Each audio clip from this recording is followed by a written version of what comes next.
கலைஞர் கனவு இல்ல பயனாளர்களிடம் பேரம் பேசி காசு வாங்கும் அதிகாரிகள் பிச்சை எடுக்கலாம் என்றும் யாருக்கும் ஒத்த பைசா கூட கொடுக்காதீர்கள் என நீர்வளத்துறை அமைச்சர் துரைமுருகன் மக்களிடம் ஆவேசமாக கேட்டுக்கொண்டார். யார் யார் வீடு இல்லை என்ற கணக்கை எடுத்தார்கள்.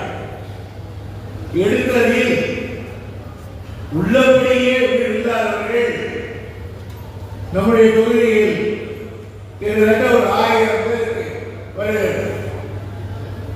நம்முடைய மாவட்டத்திற்கு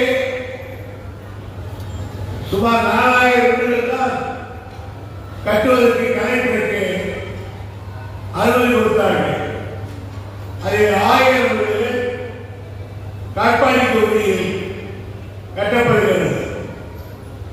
அந்த 1000 வீடுகளும் பெரிய பயனாளிகள் நீங்கள்.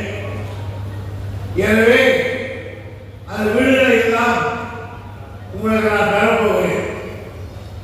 இப்போது எல்லோருக்கும் இங்கு 2 கொடுப்பதில்லை, ஒரு ஊருக்கு ஒருவருக்கு கொடுக்கிறேன். இது அரசாங்கம் உங்களுக்கு கொடுக்கிறது. சர்க்கார் உங்களுக்கு கொடுக்கிற பணத்தில் சிக்கனமாக அந்த வீட்டை நீங்கள் கட்ட வேண்டும். தேவைப்பட்டால் அரசாங்கம் ஆட்களை அனுப்பி வீடு கட்டுவதற்கு உதவுவார்கள்.